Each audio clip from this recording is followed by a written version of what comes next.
Hey everybody, welcome to Cruiseman's Garage. Today we're going to talk about HJC's newest modular flip face helmet, the Symax III.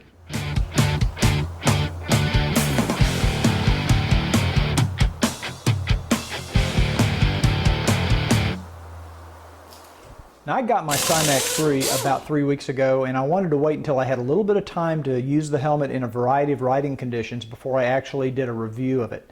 And so I'm coming from a Symax II into a Symax III, so I can draw a few comparisons. I really liked my Symax II helmet.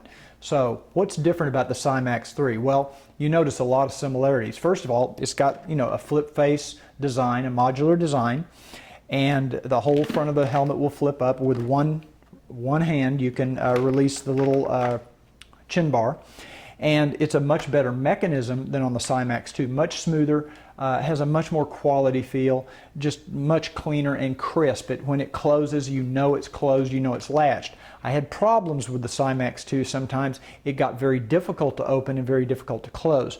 This helmet, no such problem. Also, the clear face shield, you can very easily raise and lower with one hand, and it's got several detents in there so that you can stop it at various locations, depending on how much airflow you want to have come in. And the nice thing about it is when you go to close the face shield, you can now do it with one hand, and it closes completely around the bottom. Had a problem with the Symax II. You try to do it with one hand, and the right bottom part of the shield stayed open. You had to kind of reach up and grab it and pull it down, so you had to take your hand off the throttle to do it. Not good. They've solved that problem with the Symax III. Now, in addition, you've got the built-in sun shield, which is a great feature. If you've never had a helmet with a built-in sun shield, I highly recommend it. Because when you're going through a tunnel and the light changes rapidly, you don't want to be reaching up fumbling for sunglasses, trying to take your sunglasses off, because that's kind of dangerous and it's just a hassle. Now, the sun shield mechanism on this actually has 3 positions where you can lower the sun shield in front of your eyes. However, the 3rd position is questionable. It's really just for replacing the shield.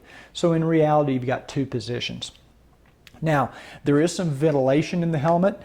There's some slots on the top that allow air to come in, and some exhaust vents on the back of the helmet where the air can come out. The helmet is definitely quieter than the Symax II and much, much better build quality. It seems like it seals better around the back of the neck, which prevents wind noise, so it is quieter from that respect. There is also a little chin vent in the front of the helmet, and that will let a little bit of air through when you've got the face shield closed. Now, what do I like about the helmet, and what do I not like about the helmet? Well, one thing I do love is the better mechanism. It's just better quality all the way around. I like the fact that it feels quieter to me, and it just feels like a better quality built helmet. It also has the built-in Bluetooth mechanism, not the mechanism, but the opening, the space for a Bluetooth audio system.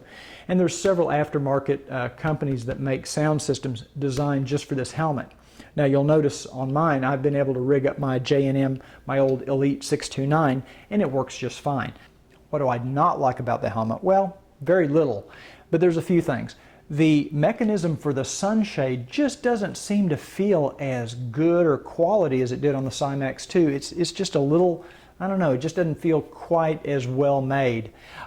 It works okay, it just doesn't have the good feel that the Symax II had, which is kind of a shame because everything else mechanically on the helmet is an improvement over the Symax II.